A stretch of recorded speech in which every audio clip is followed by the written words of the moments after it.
Welcome to the series of seminar video tutorials Germanische Heilkunde by Dr. Gerd Hummer, MD. My name is Helmut Pilhar. I am the father of Olivia, and Dr. Hummer's appointed lecturer on Germanische Heilkunde, theory. This video tutorial is about the second and the third biological laws of nature, the law of the two-phase of all sensible biological special programs. Provided the conflict can be solved. But what if we cannot resolve the conflict? How do we actually solve conflicts? This second biological law of nature is considered to be generally accepted. The third biological natural law is the ontogenetically conditioned system of the sensible biological special programs. Which programs make cell proliferation, cell loss, or functional failure? The gullet mucus pattern and the outer skin pattern are explained in detail. This third biological law of nature is about to be generally accepted. The objective is to recognize that if the conflict, the DHS, which is the cause, is known, we can remain in control of our own personal affairs. Often only common sense is needed. We recognize that all special programs are not related to degeneration, but run according to natural laws. You will learn more about this in the approximately 1.5-hour seminar video. Ladies and gentlemen, good day to you, and welcome to this seminar video tutorial on the Germanische Heilkunde by Dr. Gerd Hummer, MD. The topic today is the second and the third biological laws of nature. My objective is that you really understand the Germanische Heilkunde. My hope for humanity lies with you, because with the Germanische Heilkunde, we have a new perspective. Nature is the measure of all things in creation. Artificial religions, political ideologies, or economic interests are determined by contracts. But Mother Nature always concerns itself with creation. And Dr. Hummer has discovered the laws of nature. If we lived with nature, in nature, and from nature, we would be better off. To stand against the laws of nature does not work anyway. This topic is always a part of Germanische Heilkunde, because it has to do with my attitude. If I change my attitude, I can also solve conflicts. Unfortunately, our attitude is non-biological. To live biologically as our ancestors once did, we have to adopt a more biological form of society again. Primitive peoples do not know cancer because they live in biology. But this does not mean that we have to go back to the Stone Age. Not at all. Just as Dr. Hummer's work is suppressed, there is the work of Silvio Gesell, regarding the money system, that is suppressed. Another example is the free energy work of Peter Pleiter, which shows us how everything we need can be in abundance. The knowledge is there, the technologies are there for us to live biologically today. Unfortunately, little of it is widely known. They're not given justice. The system in which we live boycotts Germanische Heilkunde.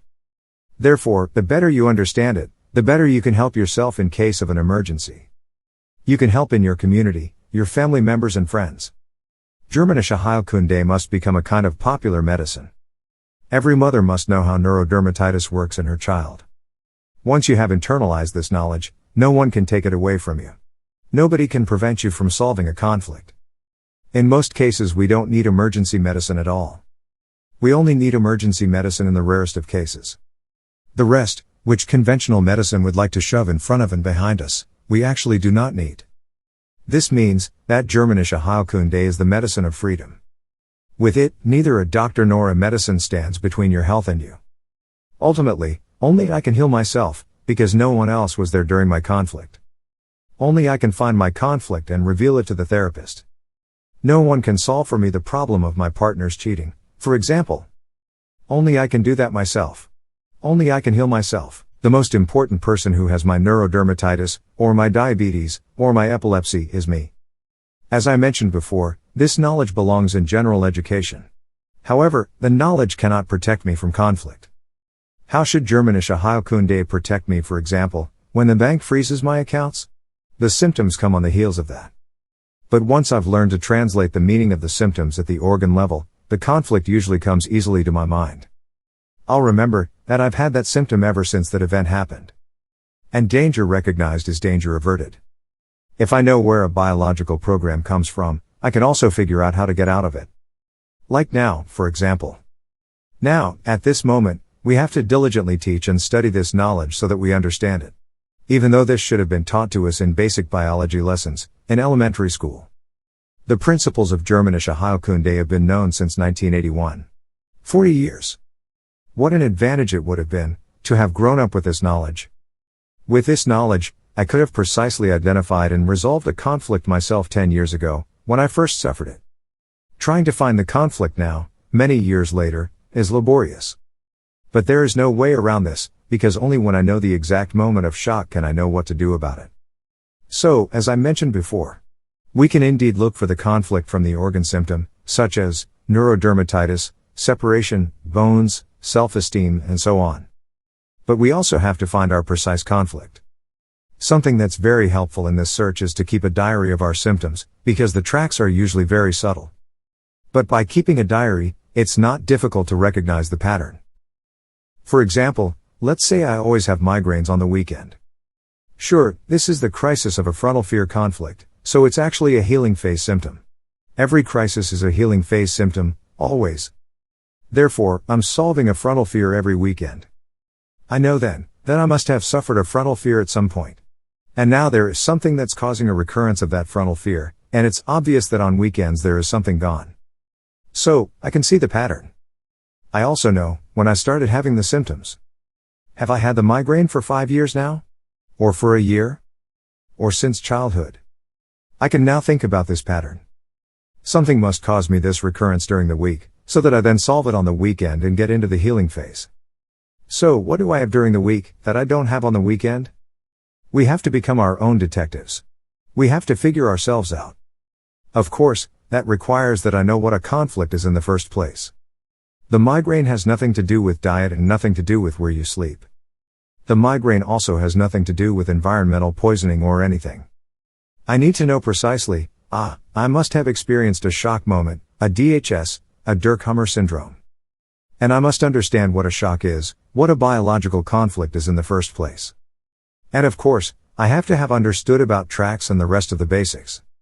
That's why it's tedious to study and gain an overall understanding of Germanische Heilkunde. Still, it's also very satisfying, especially when you can help yourself or your family members to get well again. That's the true application of Germanische Heilkunde, that's the woe. The great amazement, the unleashing of the mind. It's very satisfying. Of course, it also makes spectacular situations unspectacular.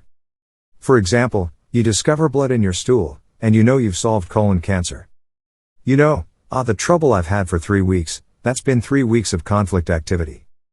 Now I'm going to have blood in my stool for 3 weeks, and then it'll be good. And you know you're going to be fine. It's completely unspectacular. Nobody knows about it, but it's highly efficient. And most importantly, you don't have any side effects either. And that is what they want to deprive us of. This is a crime against humanity. And if we don't learn and spread this knowledge ourselves while we are healthy, no one will do it for us. The big problem we have here is that most people only deal with this issue when they are in a bad way. If one then gets a cancer diagnosis, then he'd become concerned with it. But then we run out of time, and with the cancer diagnosis, we already have the next problem, the next conflict which causes subsequent cancer. Now the chances of survival are dropping, because then I'm just in a panic. That's why it's so important to get informed while you're healthy, that way, you don't panic in the first place. And that's precisely my strategy. So, the second biological law of nature says, provided there is conflict resolution, there is a second phase, a healing phase, a conflict resolved phase. And with conflict resolution our vegetative system inevitably switches from lasting stress to lasting rest. I resolve the conflict, and the stone falls from my soul, inevitably. So, just as the conflict shock was highly acute, isolating, caught me on the wrong foot, and switched my vegetative state into lasting stress. With the resolution, the vegetative state of my entire organism now switches into lasting rest, recovery, and healing. That's also what all programs have in common, whether colon cancer, breast cancer, or bone cancer. We are invariably sympathicotonic with the conflict. That is part of nature's therapy. We are mobilizing all forces to solve the cause, because now the clock is ticking. We don't have forever to find a solution to our conflict, even with such a simple program as periodontal disease. Imagine a wolf in nature with an active biting conflict. With sustained bone osteolysis. His teeth fall out. If he cannot solve his conflict, he will not live much longer. The biological clock always immediately begins to tick with every program. We then also have hardly any appetite and hardly any need for sleep. We run on a special program and we exhaust ourselves. only with the conflict resolution do I enter the recovery phase. And now in the healing phase. That's when we sleep and eat, that's when we replenish our reserves. Now I eat again, replenishing my energy deficit from the conflict active phase. In the brain, we see the Hummer focus in a target ring shape during the active phase, and edematous in the healing phase. Conventional medicine goes ahead and cuts away the symptom. If I can't solve the cause, they cut away the breast, among other things, for example. But that doesn't mean I've solved my conflict relating to caring for my child. I remain active in the conflict. And this is how we end up with the success results of conventional medicine, that you know. With the conflict resolution, my organism inevitably switches to healing. But now there is the problem that there are conflicts that I'd better not solve. If a territorial loss conflict was active for 9 months, if I solve it, I will have a fatal heart attack. Or let's say, for example, I had a traffic accident at the age of 20, and suffered a scare-fright conflict involving my larynx. And then I had stored driving a car as a track.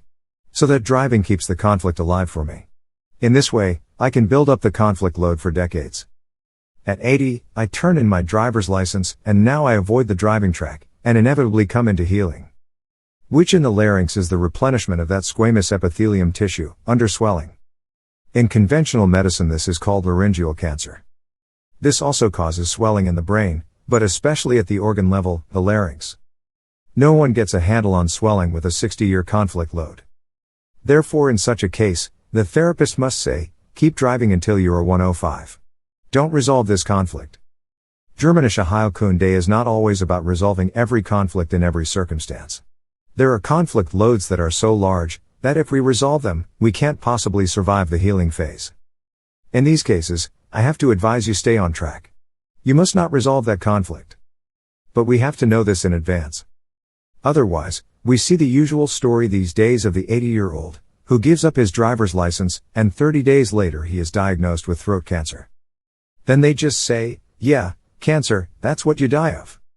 And who knew that this has to do with driving a car, or especially that the cause was the traffic accident decades ago? No one has realized that yet. But we could detect all this in advance. The optimal precautionary examination would be a brain CT. Once something bad happens, you do a brain CT. Then you can see, did something happen? Did nothing happen? This lets us know in advance how to behave wisely. If for example, someone had a traffic accident at age 20, he now knows, oops, I suffered a scare-fright conflict back then. At 30, he does another brain CT and now knows. Aha! That scare-fright conflict is still active. Then he also knows, when he's 80 that if he gives up his driver's license now, it will be fatal. He can decide, in this situation, I'd rather continue driving the car. With this knowledge, we can consciously control the body. We can decide for ourselves, do I come into healing or not? If I continue to stay on the track, I will remain conflict active. Now trying explaining this to a conventional doctor. He'll tell you that you're crazy. But that's how it works. So, sometimes, after too long conflict activity, conflict resolution is not desired, particularly in the red group, the squamous epithelium. These are the territorial areas, where I can build up conflict loads for decades, unlike in the yellow or the orange group. I have to solve conflicts of the glandular tissue or the gland-like tissue. Even programs of the orange group I have to solve, always and as soon as possible. Periodontal disease, if my teeth fall out, then in our society, we say, okay, fine. But in nature, you have a massive problem with that. Is there any more important knowledge than the first and second laws of nature? The first biological law of nature describes the cause of those diseases that arise by themselves. Cancer, chronic diseases, allergies, and psychoses. The Germanische Heilkunde does not apply to poisoning, injury, and malnutrition. I don't have to resolve a conflict in the case of poisoning or the case of malnutrition, or injury. And the second law says, what I have to do to make the activated program disappear. These are the most important discoveries of all. I don't know of any discovery that comes close to that in terms of importance. Maybe the invention of the wheel? We are stuck in this body all our lives, yet we don't know how athlete's foot works, or how breast cancer works. This is explained to us by the Germanische Heilkunde. And I'm stuck in this body all my life. It's bad enough when you're affected yourself. But if your child is affected, or your partner, that's no less bad. 20 years ago, it was said that 1 in 4 people would get cancer. Today they say 1 in 3. The cup does not pass us by. If we're smart, we'll educate ourselves in good time, so that we don't get panicky. Because as a non-therapist, I am not allowed to treat someone or play a therapist. I am not allowed by law. Nor would I ever presume to do so. I know so much about the Germanische Heilkunde that I can say very accurately, that I know too little. And the therapist also has responsibility. At the moment it's similar to the situation of how we run with the car to the mechanic and tell him, here's my car. Fix it. In the same way we run to the conventional doctor, but we also run to the Hummer therapist this way. Yes, the patients have no idea what it is about. The patient does not know what he is asking of the therapist. The patient asks the therapist to find the cause of his conflict. The cause is a needle in the haystack. The royal art of Germanische Heilkunde is to be able to give wise advice, so the patient can work out, what do I have to do to find my way out of this? What patients don't realize is, that they are basically putting their lives in the therapist's hands. The way it looks at the moment, most therapists only adorn themselves with the Hummer name and clean the patient out. Every one of their practices up to now. Because unfortunately, they have no idea at all about the Germanische Heilkunde. Therefore I repeat, my audience is the healthy person. The interested one, so that he can help himself in case of a symptom. These first 2 laws of nature are considered to be generally accepted. This was the main reason why Hummer's license to practice was withdrawn. Because he would not renounce his new medicine, and not convert to conventional medicine. But then it turned out, that the Germanische Heilkunde is successfully practiced in Israel. Therefore, the University of Düsseldorf, on behalf of the Medical Association of Hessen, prepared an expert opinion and confirmed that the first 2 laws of nature are recognized. However, a court ruled that Dr. Hummer still would not get his license back, because he would not administer chemo. Let that sink in. The reason for withdrawing his license was dropped, because Dr. Hummer was now officially correct. However, he wasn't praised or anything. No. He was still prohibited from training therapists. But who else should train therapists, if not the discoverer himself? Of course, it's all at our expense. Because we continue to have poison gas, chemo, forced on us, no matter what type of cancer. And so we see that the system we live in is one big crime. Now, who is going to help us change that? There is a study from France that ran for 9 years. A certain Mr. Marc Frechet, you can research this yourself on the internet, was treating patients in accordance with Dr. Hummer on behalf of the hospital. After 9 years, 85% of his cancer patients had survived. In conventional medicine, 5% survived the first 5 years. And with this doctor, 85% survived for 9 years. What are the side effects of spontaneous recovery? None. That's real healing. In conventional medicine, even if you survive 5 years, most of the time you are missing a piece of the brain or a piece of the intestine, or a breast. And that is what conventional doctors call healing. You're poisoned and burned, but that's what they call healing. But this group of Marc Frechet was well taken care of. They weren't scared, they were educated, they rejected everything themselves, as far as conventional medicine was concerned. And they survived 85% of the time. So, when I practice Germanische Heilkunde, it means that I am not afraid. That I have understood it myself.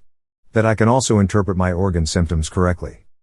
That means then, for example, if I have leukemia, that I then say, thank God I was able to solve this self-devaluation conflict. And thank God now, because tomorrow I would have had one more day of conflict load. That's how far I must have understood it, because panic usually sets in immediately with the diagnosis of leukemia. But if I can interpret the organ level correctly and know that leukemia is only healing from anemia and bone cancer, I am happy about it. And that is an entirely different starting point. If I can understand this much, I can increase the probability of my survival and recovery 17 times. That's what we're being denied. But as mentioned before, the information is there, we just have to get it into our heads. Once it is in our heads, then no one can take it away from us. Unfortunately, of course we still have the problem that we cannot practice Germanische Heilkunde at all. For example, if you put a child in kindergarten, he suffers separation from the mother. And kindergarten is compulsory. How will you help your child to solve this conflict? If you leave the child at home, the authorities will come and take your child away from you. Or try to protect your child from early sexualization. There are school classes where several children collapse spontaneously. They have a shock. From this follows the sexual conflicts, ADD and ADHD. How will you help your child resolve these conflicts if the child continues to be subjected to early sexualization? Yes, that is where we quickly reach our limits. The best understanding of Germanische Heilkunde does not help as long as the child has to go there. We have to change all that. If I cannot solve the conflict, then I remain sympathicatonic, in perpetual stress. I hardly eat, I hardly sleep, and at some point the battery is empty. I succumb to emaciation. An example of this.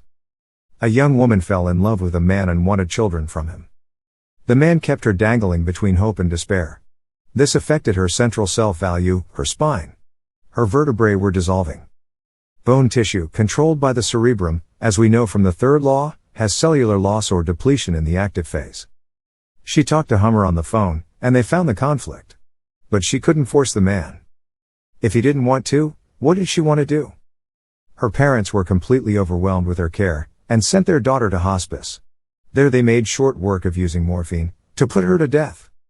Now the all-important question, is Germanische Heilkunde true, or is it not true? Let's put it this way, death does not indicate a lack of success of the natural laws. Take note, Germanische Heilkunde is first and foremost a science of recognition.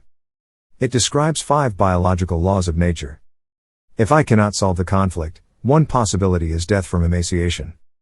When it comes to natural laws, there are, as already mentioned, no alternatives. You could irradiate this woman, chemotherapy her, and you could operate as much as you want. But you cannot save her. As long as the patient's brain program is set to cell destruction, the organ will also undergo cell destruction. We in Germanische Heilkunde are accused of making it easy for ourselves by saying, if the patient dies, it's his fault. He couldn't solve his conflict. Beware of blaming.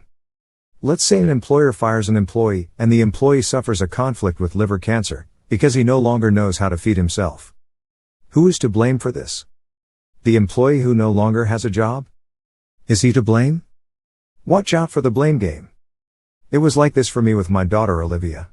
I caused all this whole mess, to which my child reacted with liver cancer. But at that time I didn't know any better. I didn't see any emergency.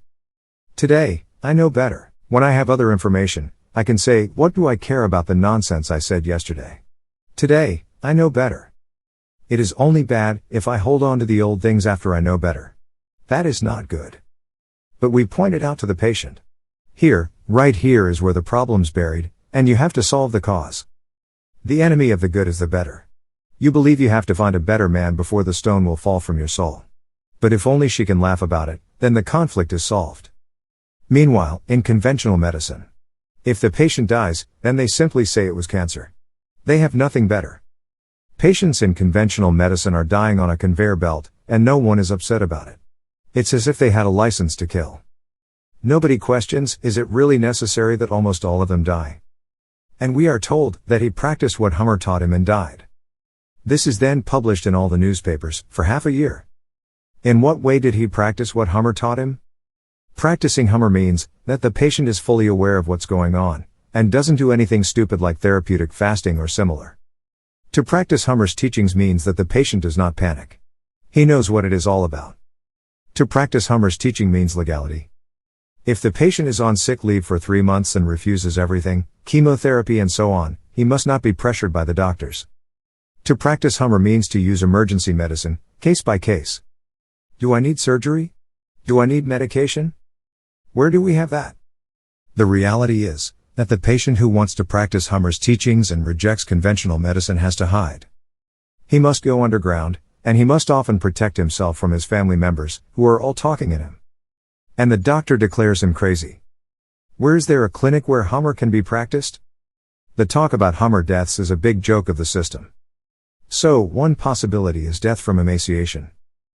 The second possibility is that the patient does not manage to resolve the conflict, but he can come to terms with it. He can come to terms with it and thereby transform the intensity down and grow old with it. But the program remains, simmering. You see this perfectly with loss of territory, the well-known heart attack. We are talking about the territorial area in the cerebral cortex. This is the youngest and the most complex brain. This is where social interaction is constructed. For the pack to hunt successfully, it needs an alpha, a command, a structure like in a company. It needs a boss and many employees. The second wolf is constructed by a conflict, the classical territorial fight. The strong defeat the weaker and the weaker one has a conflict. He tries to resolve the conflict, but he cannot. He can only resign himself to his situation. He is weaker than the alpha and he cannot solve the conflict, he can only resign himself to it. With us men, the program is set in such a way that if we fight for 6 months in vain, then we resign. We give up.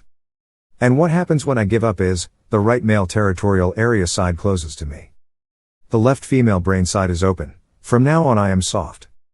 This brain relay also controls my libido, which is now in the basement. I have no more sex drive. And here in the territory area, we also have fixations. When he suffers his territorial loss conflict with the alpha is programmed into his conflict. He is now gaily fixated on the alpha. By the way, that's also what being gay is. Of course, homosexuality has to do with conflict. Because it cannot be hereditary. Same-sex people cannot reproduce. Yes, they do try, but it just doesn't work. I also have absolutely nothing against gays, one less competitor. As far as I'm concerned, all men could be gay, so he's now gaily fixated on the alpha, and when the alpha says, "We're going to go get a deer," the second wolf says, "Sir, yes sir." And that's the only way they can successfully hunt and exist. If one wolf says, "Oh, always you with your stupid deer. I'm going to get a goose from the lake," and the other says, "I'll get me a rabbit from the field," then they are not successful. When the female ovulates, the alpha is ready. The alpha is the one who has no conflicts in the territorial area. He is the best, the strongest. Every farmer adheres to this principle. If the farmer wants calves, the farmer gets a strong bull, because wants healthy and strong calves. It's a principle of nature. This has nothing to do with morals and religion at all. Nature has its strategy and has always been the guarantor that we exist. So, the ovulating female always has the best, the alpha. With my resignation to territorial defeat, I can transform my conflict down. My angina pectoris decreases and I can become ancient with it. I don't die of emaciation, because the pack needs its second wolves. The pack needs only one alpha, one is enough. But there has to be a lot of second wolves. It doesn't work any other way. And these second wolves must not die of emaciation. There is a rule for that: if we transform it down, we can become age-old with it. Only we are not allowed to solve this conflict then. If we resolve this conflict after more than 9 months, what does that mean in nature?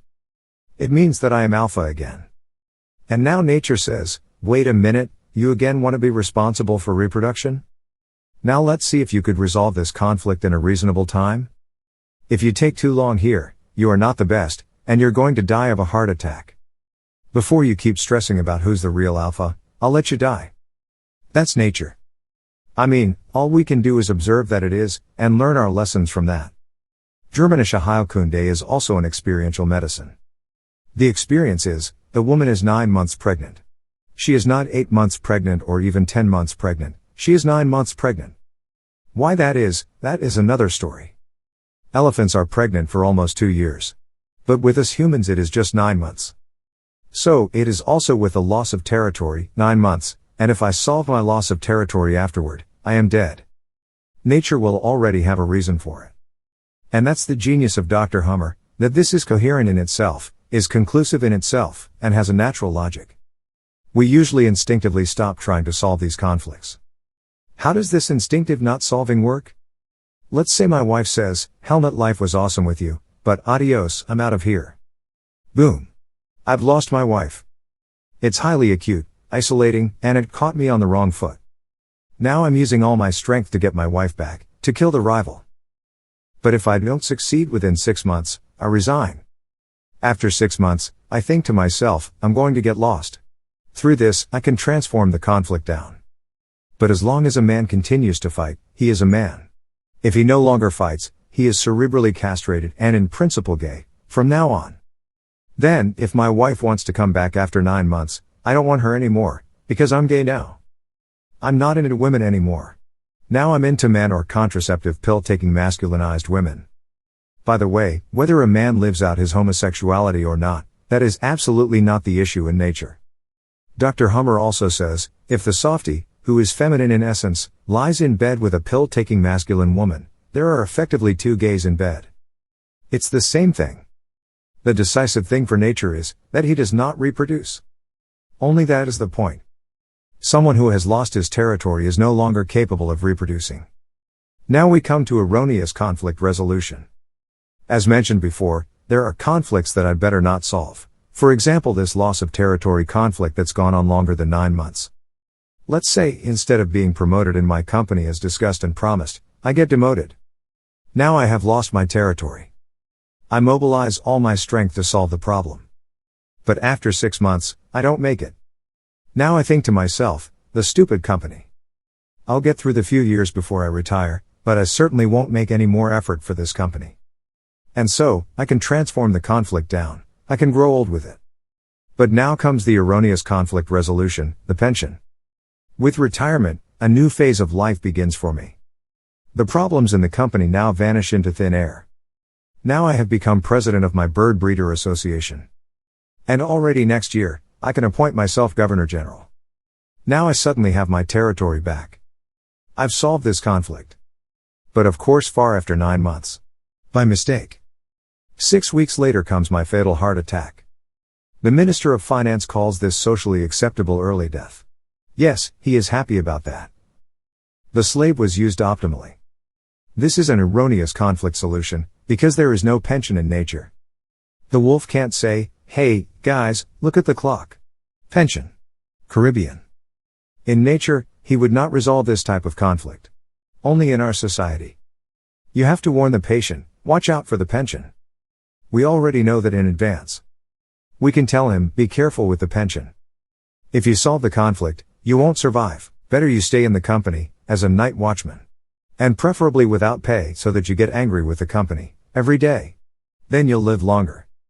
In conventional medicine, this patient comes to the doctor only when he is already in crisis. But by then it is too late. He must not solve the conflict. Try to explain all this to somebody. This is the basic understanding, but unfortunately it is missing everywhere. There is one more possibility, not just for loss of territory, but in a constellation generally.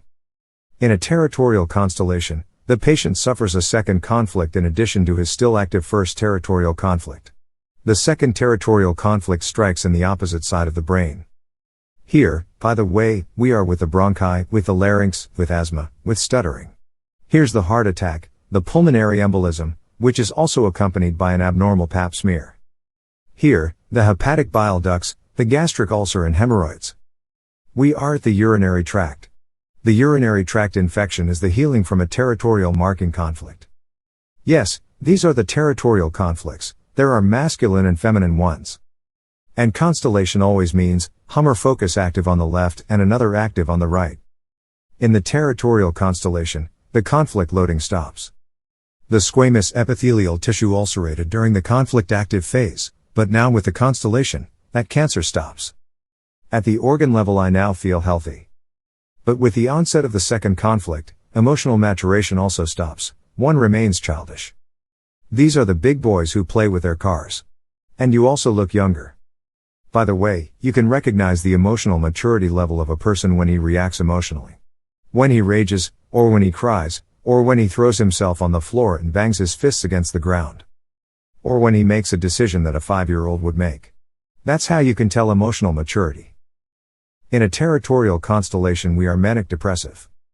Manic depression takes place only in the territorial area, nowhere else. Not outside and not with the skin, as with neurodermatitis. Not with the muscles and not with the intestines. Not in the yellow group, and not in the orange group. Only in the territorial area of the red group can manic depressive feelings originate. So, once again, bronchial tubes, larynx, coronary arteries, stomach, liver bile ducts, the hemorrhoids, the urinary tract, that's where manic depression occurs. With it, the conflict loading stops. And we are seemingly healthy at the organ level. But now we are psychologically conspicuous. Developmentally arrested, manic depressive, but seemingly healthy. We can grow old with it, and it stops cancer.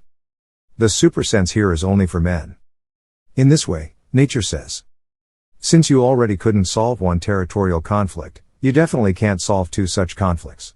I'm taking you out of the race. You don't have to take part in the hard fight for the top anymore.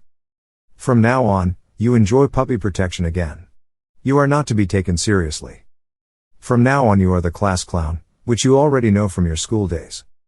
There's usually one guy who everyone goes after, and he's also really stupid. And he just gets a beating from everyone. The class clown.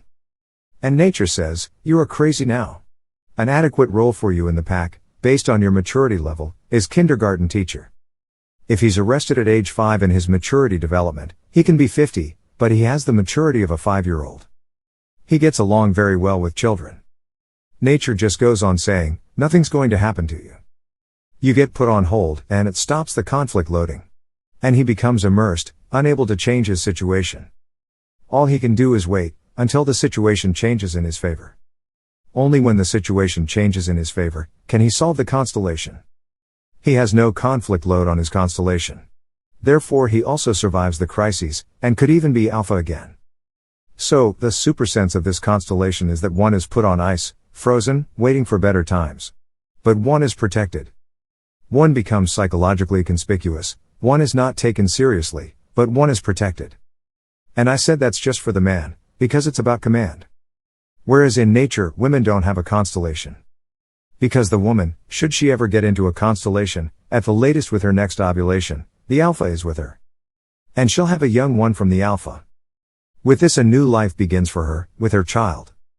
So again, these three possibilities exist, unless we can resolve the conflict. Death from emaciation, downgrading of the conflict but keeping it permanently, or a schizophrenic constellation in the territorial area.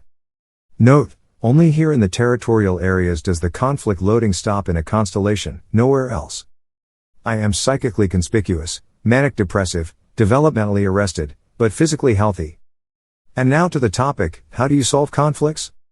Quite trivial. What is the flu? First of all, flu is in any case a healing phase. This one has intestinal flu. He was able to resolve a conflict of anger. In the active phase he had constipation. In the healing phase he has diarrhea and intestinal colic, which hurts. The other one has bone flu. He had suffered a self-devaluation conflict, which he was able to solve. In the active phase his bone is decalcified, that makes holes, osteoporosis. In the healing phase it is repaired again under swelling. This really hurts. The third person has bronchitis. After suffering, depending on his handedness, either a territorial fear conflict or a scare-fright conflict in the territorial area. In the active phase the squamous epithelium of the bronchi or larynx ulcerated. In healing it is repaired with swelling. This also hurts. In these programs the active phase is sensory numbness, you don't feel anything. But the healing phase, that hurts. Now it's said, he's got just the flu. I'm pretty sure every one of us has had the flu, and what exactly does that mean? It means nothing more than that we have suffered a conflict, and resolved it. Otherwise, we could not have had the flu. So, how did you do that? Without knowing anything about Dr. Hummer? How could you have resolved your conflict? Instinctively. Intuitively. At the moment of the DHS, nature's therapy starts. On the level of the psyche, we immediately have obsessive thinking. All thoughts revolve around the problem, searching for a solution. We instantly mobilize all forces to solve the problem, and we do not rest until the conflict is solved.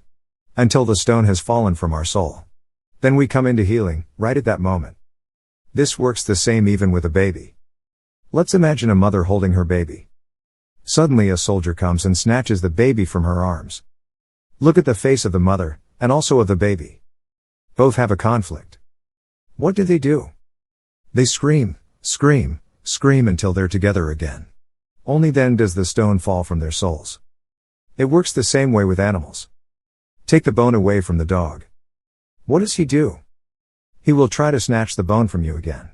He will not rest until he has the bone again, until the stone falls from his soul. So, that's how we solve the conflicts as a rule. Instinctively. Intuitively. These are sensible programs. Nature has programmed these programs into us, just in case. I think this concept is ingenious.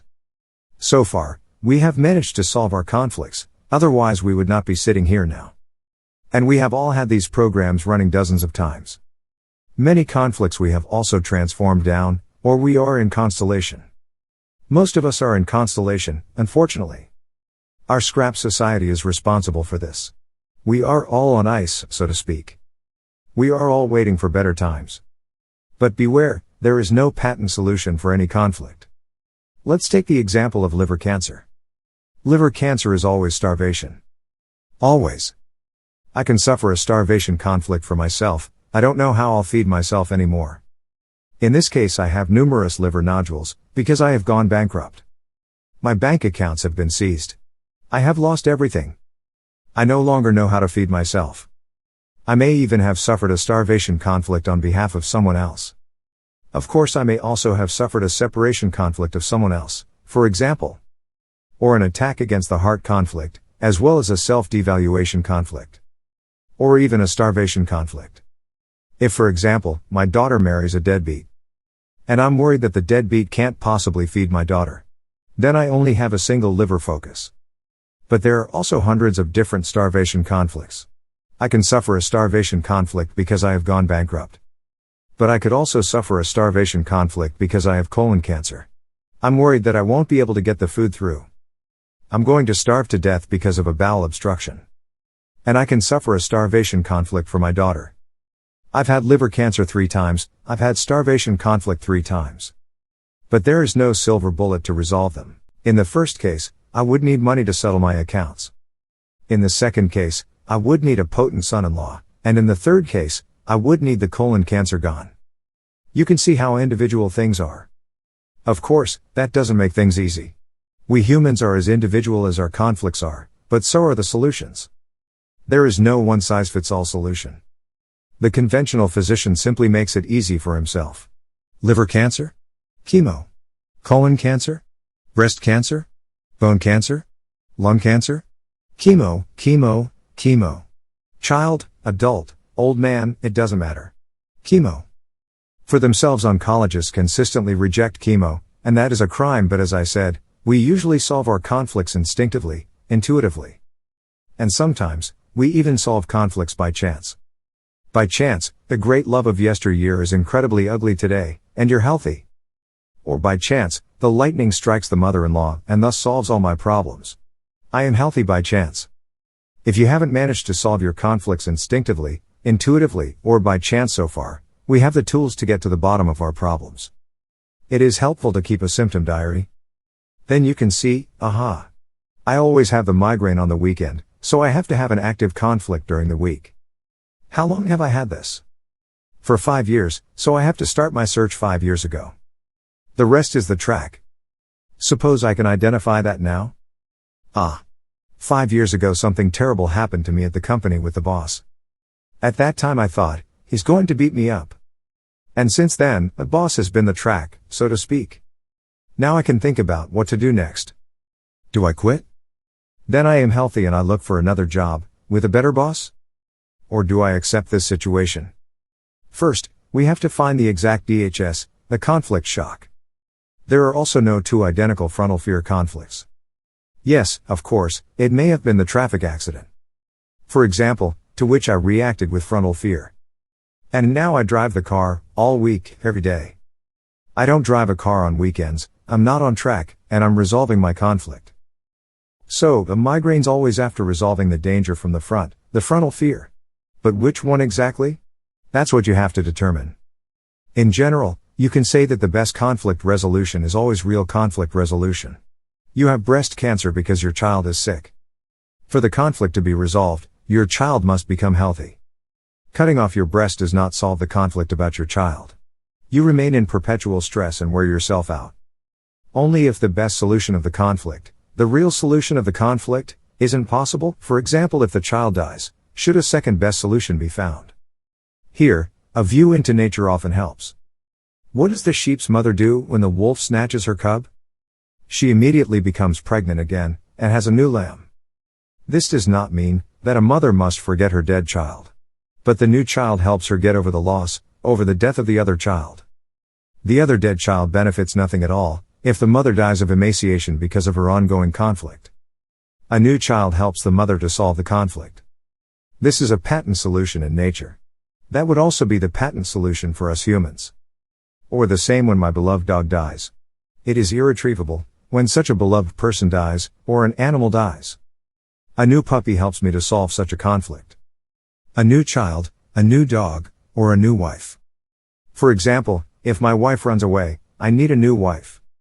Don't make this too complicated. Because if I don't do that and don't resolve my conflict, the conflict will remain active. And if the second best solution is not possible, perhaps because you are too old or something, then there must be a third best solution. Such as an intellectual solution, or a religious solution. In the hereafter we will be one again. But beware, these intellectual solutions aren't as final. We can easily fall away from the faith. And only we adult humans can use this solution. The animal cannot. The animal always needs a real conflict solution. A child cannot solve his conflicts intellectually, either. The child needs a real conflict solution. When the child suffers from the separation from the mother, the child cannot realize, Mom will come back in the evening after all. A young child has no temporal imagination for this. The child needs her mother now, in order to solve the conflict. And for a toddler there is only the now. The past is past, and the future is not yet here. Actually, there is only the now. We live always and forever only in the now. And we always have and always will live in the now. The child needs the mother now. We adults have a temporal imagination to know that in the evening, our partner will come again. The adult has that, but the child does not. And neither does the animal.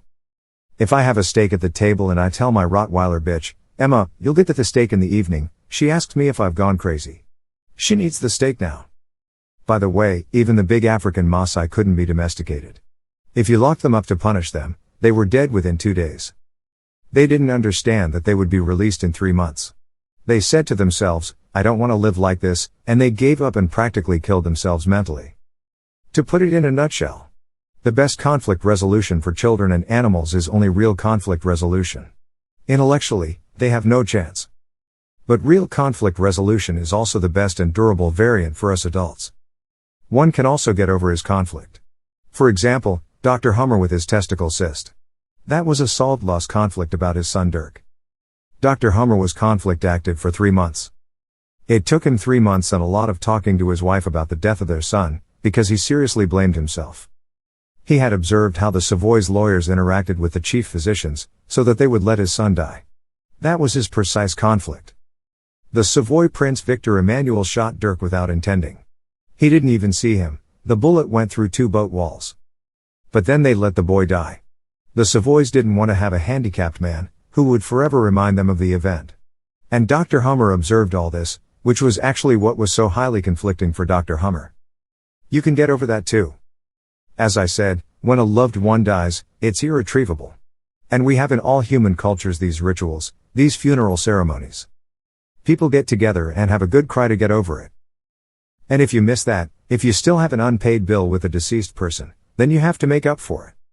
For example, by writing a letter, in which you get everything off your chest. You might have the letter notarized by a relative and burn it, and you take the ashes to the grave to get over it.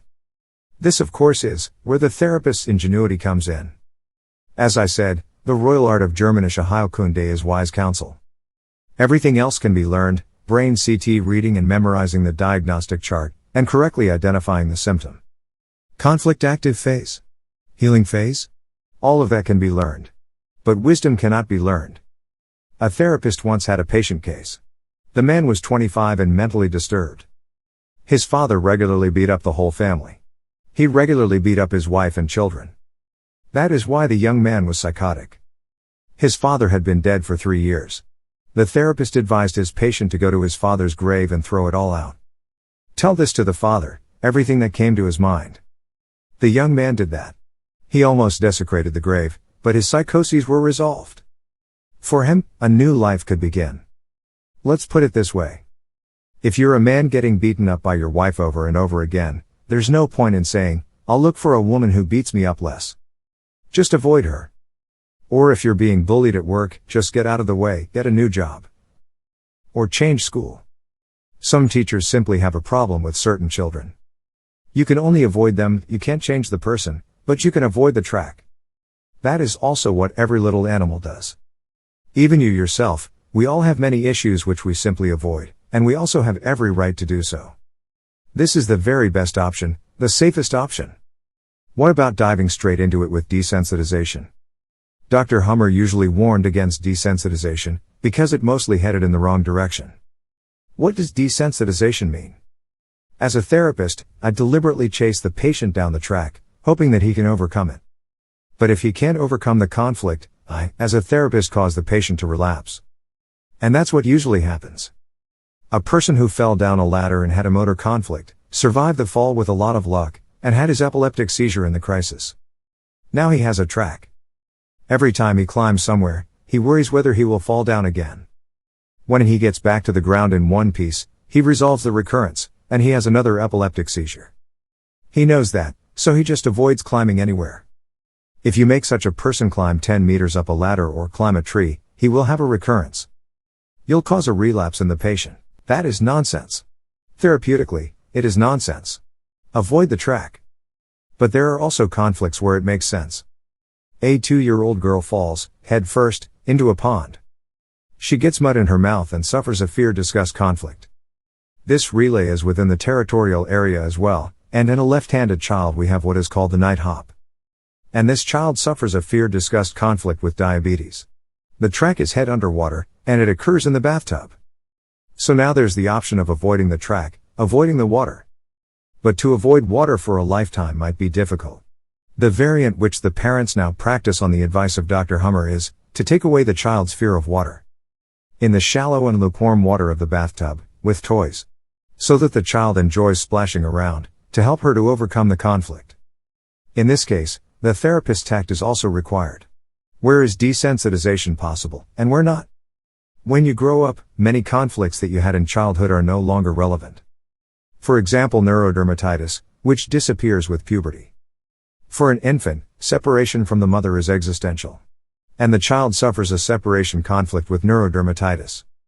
But when the child is 16 and says, "Mom, today I'm going to the disco," and the mom says, "But I'm coming with you," then the child will say, "Please, Mom." No. That's embarrassing. Then she cuts herself off from her mother. Then the neurodermatitis disappears. So, the conflicts that you had in childhood are irrelevant today. Instead, you have many conflicts today that you didn't have in childhood. For example, the topic of money. As a child, you didn't care about it at all. But today, it's a highly conflicting issue for you. These are the conflicts of existence. Change of hormonal state can also help us get over a conflict. If my hormonal state changes, my sense of conflict changes. And I can solve conflicts just by that. I can reperceive conflicts, so that they jump over into the territorial area. From female to male. So, now to get an example of a conflict. A hormonally feminine woman has no male territorial behavior. For example, if the neighbor puts her garbage container in the driveway of this female, she doesn't even notice. But if the neighbor puts her garbage can in Grandma's driveway, Grandma says, "She does that on purpose to annoy me, every day." The hormonally masculine woman has a problem with that.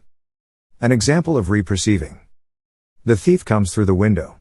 With female hormones, a woman goes on the defensive with scare fright. Oh no. A thief. And she puts a blanket over her head. But if the burglar breaks in through Granny's window to the granny, she with her masculine hormones goes on the offensive, with a broom.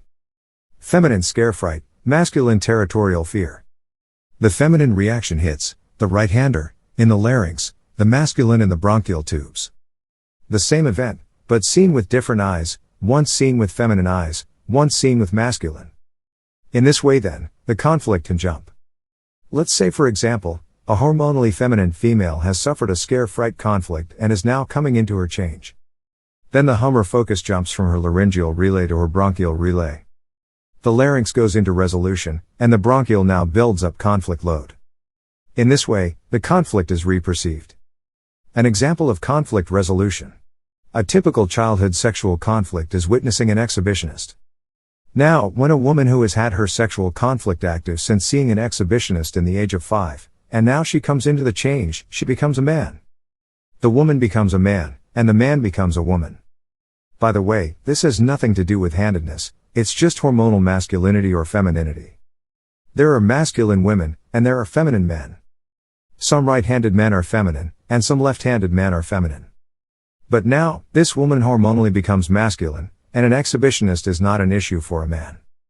When the exhibitionist approaches a man and opens his coat, a man says, "Mine is bigger, get lost." So now, this woman comes into the change and resolves her conflict, which had been active since childhood. If she was in a constellation and was protected by it, then she'll survive the pulmonary embolism. This relay also controls vaginal orgasm. All her life this woman could only respond with clitoral orgasm. But now she comes into the change and has a vaginal orgasm for the first time in her life and thinks, whoa, this man, he's done something that no one has ever done before. In reality, she had just resolved a sexual conflict from childhood. You hear that a lot, that's the case. Granny comes out of the supermarket, and an exhibitionist exposes himself in front of her. Says Granny, oh, now I know what I forgot, the shrimp. So, for the hormonally masculine Granny, an exhibitionist is not an issue. Being presented with a fait accompli, and ending with horror is often better than a horror without end. Here's a second example of this. A 70-year-old woman has been allergic to cat dander with conjunctivitis since she was 20 years old. Conjunctivitis is the visual separation, out-of-sight conflict. Although she does not know Dr. Hummer at all, she knows her conflict. When she was 20, the neighbor's kitten ran to her and she adored it. But one day the cat stopped coming. Since then, she has had her cat hair allergy with conjunctiva, and she knows it. At the age of 70, the patient asks the neighbor, say, what happened to that kitten? Says the neighbor, yes, it died. And the allergy was gone. She has secretly hoped for almost 50 years, that the kitten would once again come around the corner.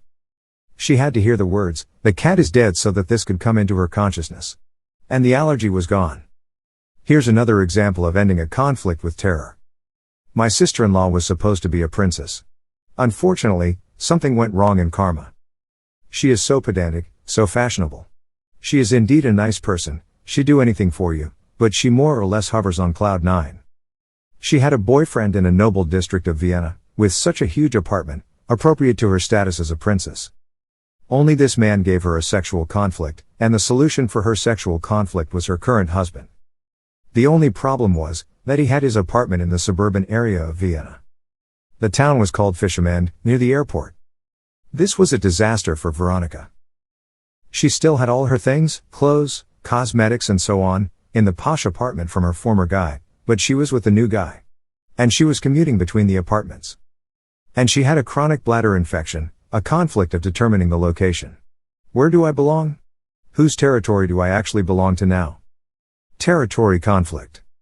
One day my brother-in-law had enough and said, girl, it doesn't work like that. Either you move in or you move out, you have a week to decide. Then she got down to business and moved to Fischamend.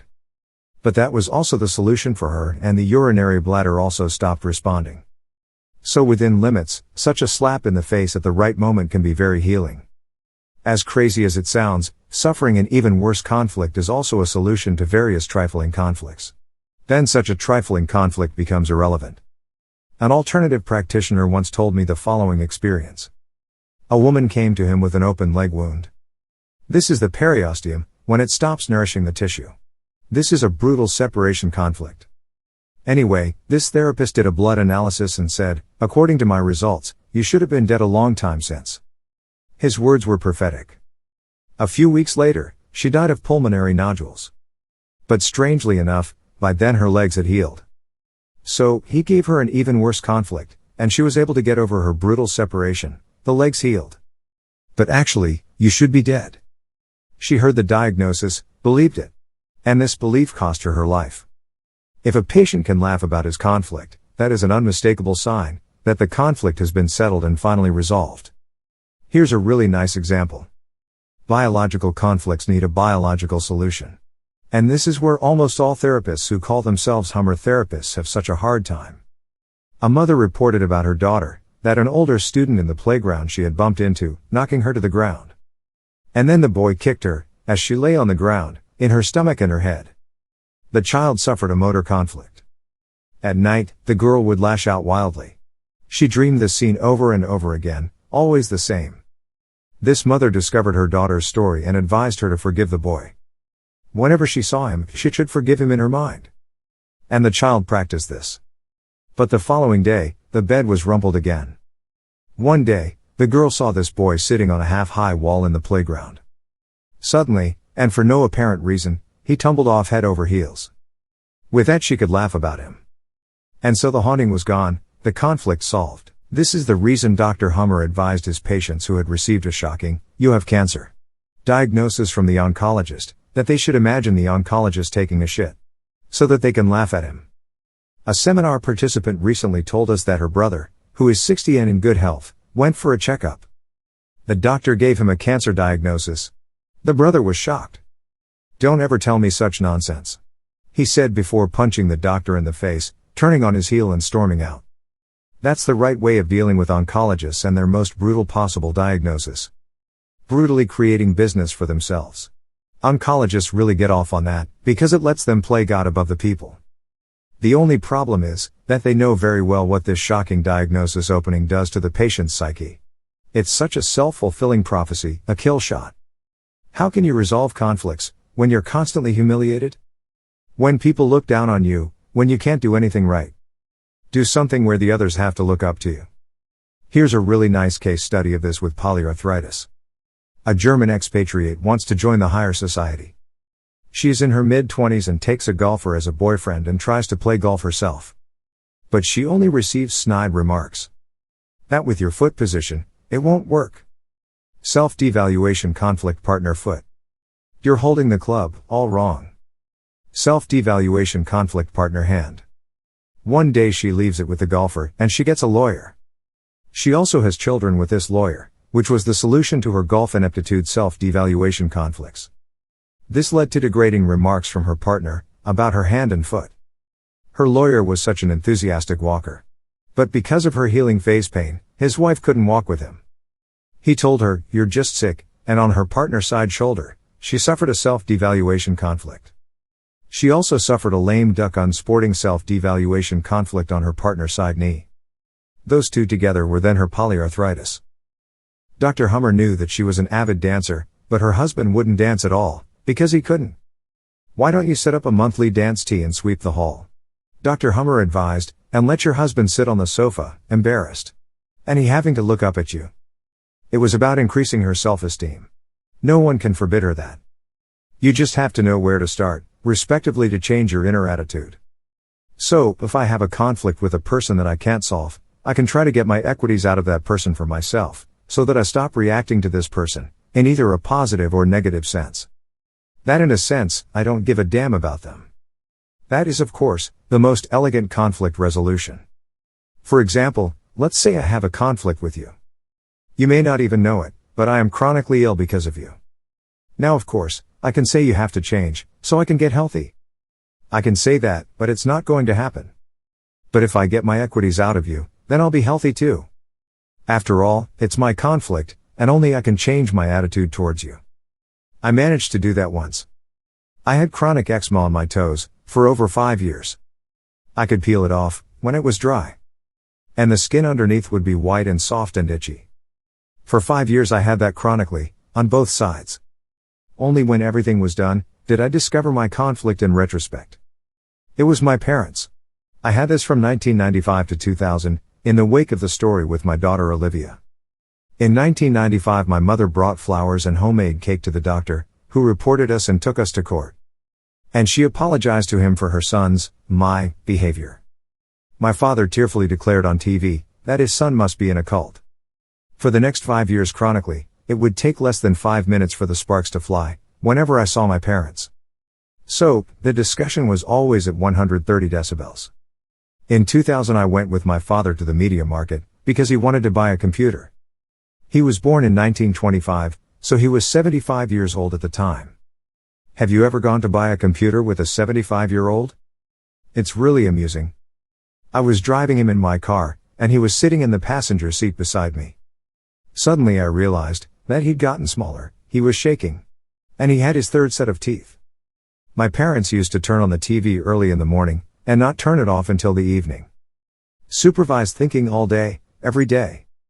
At that moment, I thought to myself, well, you won't change this person anymore. And so, I was able to take myself out of it. My mistake was, that I wanted to convert my parents. I could not understand why they did not understand Germanische Heilkunde, but with that one moment of realization, I recognized my father as a human being.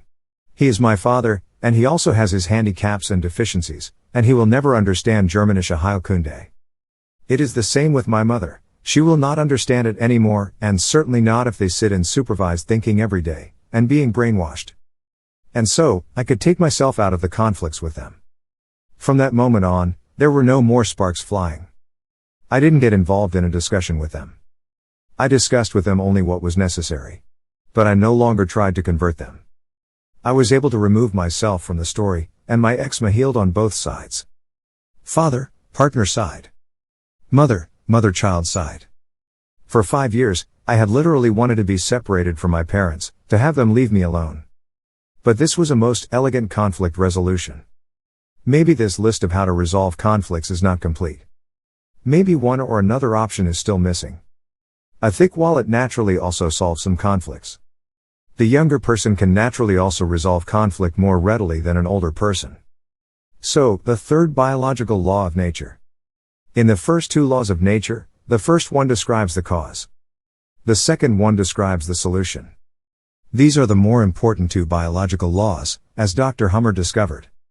The last 3 laws are more descriptive. The third law describes the old brain tumors. Old brain programs make cell proliferation in the active phase, for example the prostate. Brainstem, the yellow group. Here the occurrence becomes bigger and bigger. Old brain programs also include the programs of the cerebellum. A breast cancer getting bigger and bigger, a node is getting bigger and bigger. However, the programs of the cerebrum in the active phase make cell meltdown. In the cerebral medulla programs, the bone decalcifies. Or the squamous epithelium programs, the outer skin, the bronchial lining, the tissues are ulcerated. They make cell meltdown or even functional failure, like diabetes or paralysis.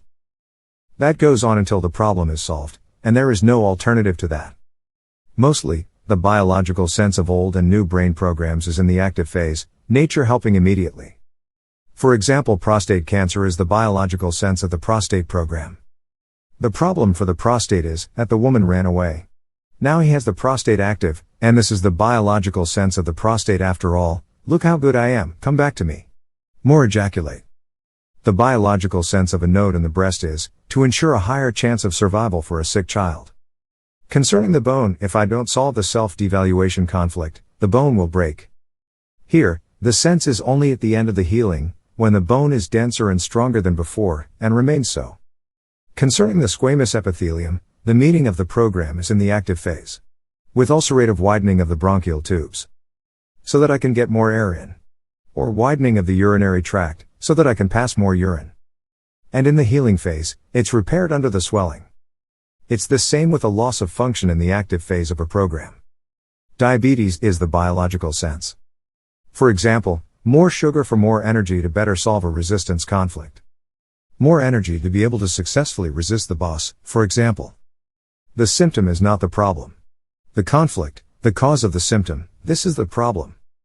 The old brain, that is, the brainstem and cerebellum together, these programs do cell proliferation. The new brain cerebral medulla and cerebral cortex together, what we call the neocortex or cerebrum, these programs do cell reduction. They involve cell loss or just functional failure. One must learn to understand medicine from the history of development. Only then that does the concept fully form. Only then does one understand the conflict content too, the morsel conflict and so on. And how nature associates conflicts to particular tissues of the body. What is a real food morsel for an animal, can be transferred for us humans. For example, as an inheritance or similar. Here's something interesting. The squamous epithelium tissues are the youngest group. Dr. Hummer said that in evolutionary history, the squamous epithelium expanded out of the sinuses and lined the entire pharyngeal area. Squamous epithelium is a very robust tissue. If I choke down a bone there, and it rasps the lining with its sharp edges, that tissue's got to be robust. This squamous epithelium migrated down the small curvature from the stomach to the first section of the duodenum, and then the squamous epithelium stopped. But it also migrated 12 centimeters up the rectum. This is what's visible as hemorrhoids, in the healing phase of a program affecting the rectum. Squamous epithelium also migrated up the entire urinary tract to the renal pelvises, lining the bladder, ureter, renal pelvises, vagina and penis. When in developmental history the rupture of the gullet occurred here, these squamous organs were left without nerve connection and had to be rewired through the spinal cord. That's the phenomenon in paraplegia. The bowel functions down to the rectum, but it can't hold stool or hold urine. These patients need diapers and don't have erections, but they also don't starve. And that is irreversible, because there is no more nerve cell division after birth, so injury to the nerves is irreversible. But now there is the phenomenon of someone having an accident and ending up in a wheelchair, but the doctors can't find a mechanical reason. This patient has suffered a motor conflict, and in principle this is solvable. In principle, every conflict is theoretically solvable. How it looks in practice is something else again. Yes, there are practically unsolvable conflicts. If the mother wants to stay separated from the child, then the conflict is unsolvable for the child. One day, a patient in a wheelchair with paraplegia met with Dr. Hummer. The doctors found no mechanical reason for his paraplegia, and Dr. Hummer saw in his brain CT that he even solved the motor conflict occasionally. Dr. Hummer said to him, "You are a little swindler. You can move your feet, right?" Said the man in the wheelchair, "Doctor, that's right. Occasionally I can move my feet. Do you think I can walk again?" Dr. Hummer replied, "If you avoid the track, then you will be able to walk again." Said the man in the wheelchair, "Doctor, I request one day to think about it." The next day, he rolled up in his wheelchair and said, "Look, doctor. I have a 4,000 German marks pension. My entire house is rebuilt, and I have benefits everywhere. Let's leave it as it is." He preferred not to be able to walk again. You also have to accept that. You can't do much against the will of the patient. So, motor-wise, the squamous epithelium of these lower organs was rewired via the spinal cord, and sensory-wise, they were connected to the outer skin. Now we have two different patterns of squamous epithelium. The so-called outer skin pattern, which includes the outer skin, neurodermatitis, psoriasis, warts, but also the urinary tract, hemorrhoids, and uterine cervix. And we have the so-called gullet mucosa pattern. Here we have the duodenal ulcer, the gastric ulcer, the esophagus, we have the coronary vessels. We have the periosteum, and we have caries. We have in the oral mucosa the aphthay, canker sore. That's the gullet mucosa pattern. Squamous epithelium ulcerates in the active phase, and is repaired under swelling in the healing phase. This is always the same. In a crisis, we always have an absence. Absence means absent thinking. When someone's in absence, if you address him, he doesn't react. A neurodermatitis patient has an absence in the crisis. A heart attack patient is absent during the crisis. And also, bronchitis has absence in crisis, always because everything is the squamous epithelium. That concerns the entire red group, which is all squamous epithelium. The difference between outer skin pattern and gullet mucosa pattern is, in the active phase, the gullet mucosa pattern hurts. Angina pectoris is a conflict active symptom. Stomach pain, the stomach ulcer, that hurts in the conflict active phase. Caries hurt in the active phase. A hole in the oral mucosa hurts in the active phase, but is numb in the healing phase. When the active phase of a program hurts, the crisis always hurts. So, for example, a heart attack is painful. But if the active phase is numb, then the crisis is also numb. A patient with neurodermatitis in crisis has no pain. He is in absence, but he feels no pain.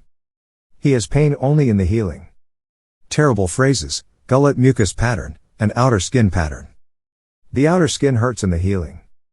The milk ducts, mastitis, intraductal breast carcinoma, hurt in the healing phase. The nasal mucosa hurt in healing. Bronchitis hurts in the healing. Hemorrhoids ache in the healing. Renal pelvic inflammation is also always healing.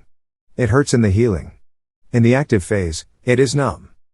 Bladder inflammation is healing. The uterine cervix is painful in healing. Conjunctivitis is healing.